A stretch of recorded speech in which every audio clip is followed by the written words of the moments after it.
বিয়ে তো একটা রঙিন স্বপ্ন, তাই না? কিন্তু সেই স্বপ্ন যখন একা একা টানতে হয় তখন সেটা দুঃস্বপ্নে বদলে যায়। বিয়েটা মানে সুখ, এ কথা আমরা ছোটবেলা থেকেই শুনে এসেছি। ভাবি একটা ভালোবাসার মানুষ পাশে থাকবে, বুঝবে, আগলে রাখবে, অনেক যত্ন করবে। কিন্তু বাস্তবে অনেক মেয়ের জন্যই বিয়েটা একটা নীরব যুদ্ধ হয়ে দাঁড়ায়। সকালে চোখ খোলার পর থেকে রাতের ঘুম পর্যন্ত সে শুধু দেয় আর দেয়।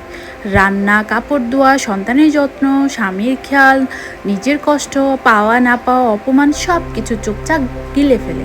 সে কাঁদে কিন্তু আওয়াজ হয় না। সে ক্লান্ত কিন্তু কেউ দেখে না। সে ভেঙে পড়ে কিন্তু বলে আমি ঠিক আছি। এই সম্পর্কটা যদি একতরফা হয়, যেখানে দায়িত্ব, ভালোবাসা, সম্মান সব কিছু একা একজনই টানছে, তবে সেটা কি সত্যিই কোনো সম্পর্ক থাকে, নাকি শুধু একটা সামাজিক বোঝা? ভালোবাসা মানে শুধু কথা নয়, ভালোবাসা মানে সঙ্গ, সম্মান, পাশে থাকার সাহস। বিয়েটা তখনই সুন্দর যখন দুজন মিলে জীবনটা ভাগ করে নেওয়া হয়।